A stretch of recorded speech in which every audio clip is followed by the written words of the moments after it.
Ces centaines de mousses sont issues de vieux matelas jetés. Elles ne seront pas incinérées mais recyclées. La matière est d'abord déchiquetée, réduite en petits morceaux. Et après, elle va être transférée, chargée dans un réacteur où on va faire la réaction chimique, la transformation de la mousse en liquide. Le liquide est ensuite réemployé pour créer de nouveaux matelas. Voilà l'un des savoir-faire de cette entreprise. Autre technique développée ici, celle de la chimie verte à destination de l'industrie cosmétique, élaborée sans pétrole.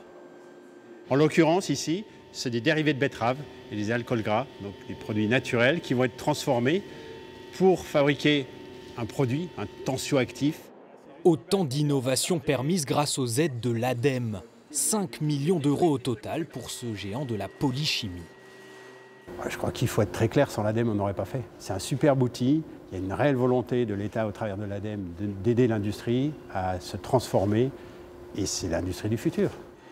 En 2024, l'ADEME a financé 465 projets comme celui-ci en Centre-Val de Loire pour 74 millions d'euros. L'objectif est simple, c'est la neutralité carbone à 2050.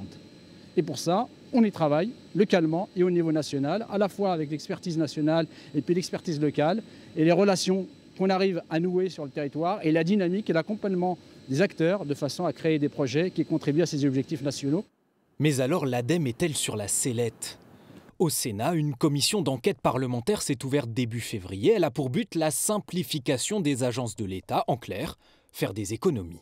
Une agence, c'est une émanation d'un ministère avec de la flexibilité et de l'efficacité. Si c'est pour doublonner l'action d'un ministère, autant laisser toutes ces personnes au sein d'un ministère et que ça dépende du ministère en tant que tel.